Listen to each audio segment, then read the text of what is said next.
I'm Glenn Campbell, and this is Kilroy Cafe, my place to download data and ideas that I don't have any other place for. And today I want to talk about a conundrum I have discovered called the travel guide paradox. Let's say that I put out a free travel guide to some potentially dangerous place, because I don't want people to get into trouble and I want them to have a good time in this place. This all sounds well and good, but it places me in jeopardy. Because what happens if someone takes my advice and gets into trouble?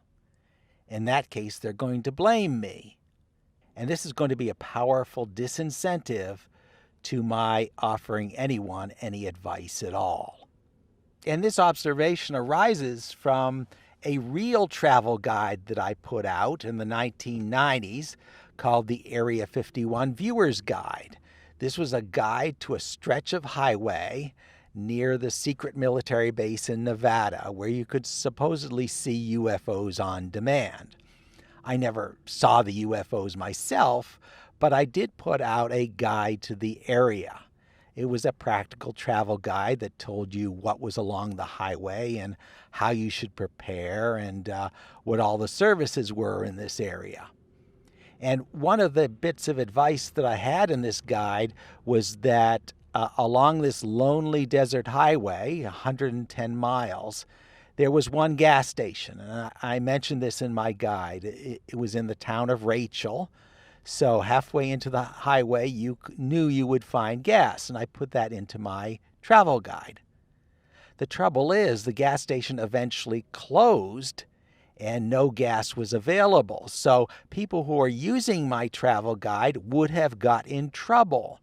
They would have seen that there's a gas station there, and then got to the gas station, realized there's no gas. They would have run out of gas.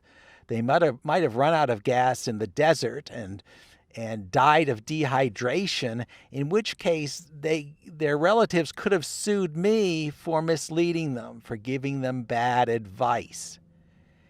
And so the best thing I should have done was offer no advice at all, publish no travel guide, because the liability is potentially huge.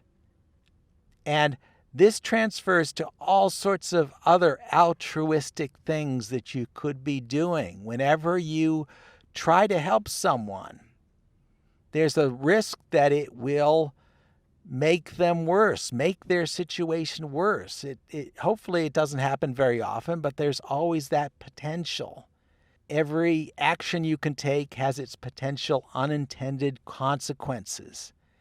And if you had never taken the action, you wouldn't be responsible for their misfortune. But since you've intervened in their lives and guided them in a certain direction, if that direction goes bad, you are responsible.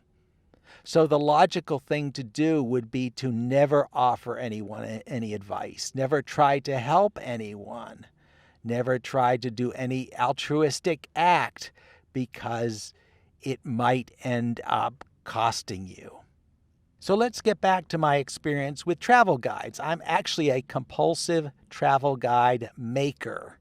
Over the years, I've put out all sorts of blog posts about various travel destinations, like a guide to the Florida Keys or a guide to various other places I've visited, just because I've gained some experience. I've gained some hard-won experience, and I'd like to share that. That's my form of charity, is to share information with other people, even people I've never met, because I believe that's important in society. But as I'm constructing more of these travel guides, I realize that they always go out of date.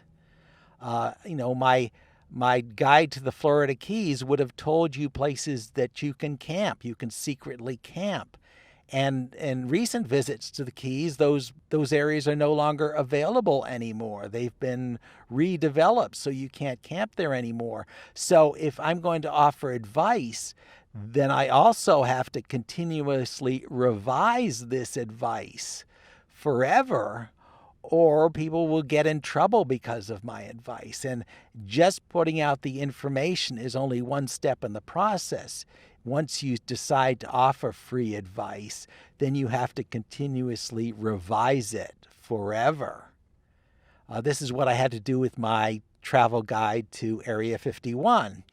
Between the years of 1994 and 1998, I would continue to put out new editions with new information, and it became a huge burden. I just wanted to give people useful advice, but once you start doing that, you find yourself sucked into this conundrum in that your advice always has to be good. It always has to work.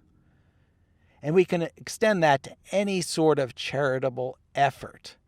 If you try to help someone and your help turns out making matters worse, you are responsible. You're the person who could get sued.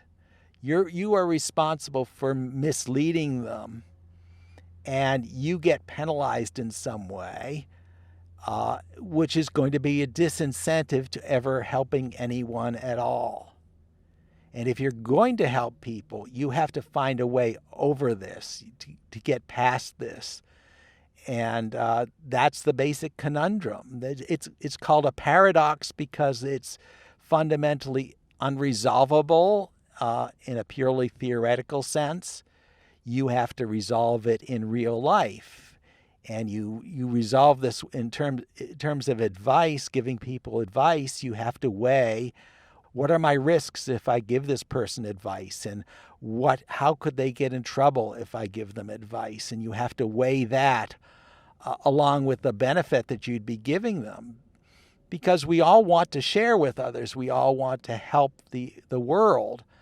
But you also have to factor in what it's going to cost you and what it might potentially cost this other person. I see the travel guide paradox as being related to the Cobra Effect, which is another conundrum based on a apocryphal story that may or may not have happened. Supposedly in India, in some city in India, the British authorities decided that there were too many cobras in the city and wanted to eliminate them. So the authorities offered a bounty on every cobra head that was brought in. The way the system fell apart is people started breeding cobras just so they could have the cobra head that they could turn in for the bounty. So when the authorities discovered that their efforts to help were not helping, they discontinued the cobra bounty program. And what happened supposedly is everyone who was breeding cobras just released them into the streets because they had no use for them. And the cobra problem was many times worse than it was before the intervention. And all interventions, all acts of charity and all forms of altruism run this kind of risk. And the risk is that by trying to help someone, you actually end up making their lives worse. Whereas if you did nothing, if you kept all your advice to yourself and kept all your money to yourself and never tried to help anyone, then you're not vulnerable at all because you never tried to intervene. So you also always have to factor that in, not just how are you helping people, but how could this go bad and turn against these people that you're trying to help or turn against yourself. And this can't be resolved in theory. It has to be resolved in a real situation where you're balancing all the factors. What are the factors encouraging you to help, and what are the risks that you face in engaging in this activity? And what this does is just makes you think more carefully about these secondary effects, these Cobra effects. Your intentions in giving people advice or trying to help them may be good, but that's not enough. You also have to think about all the potential ways that this thing could go bad, because if they do go bad, you are responsible.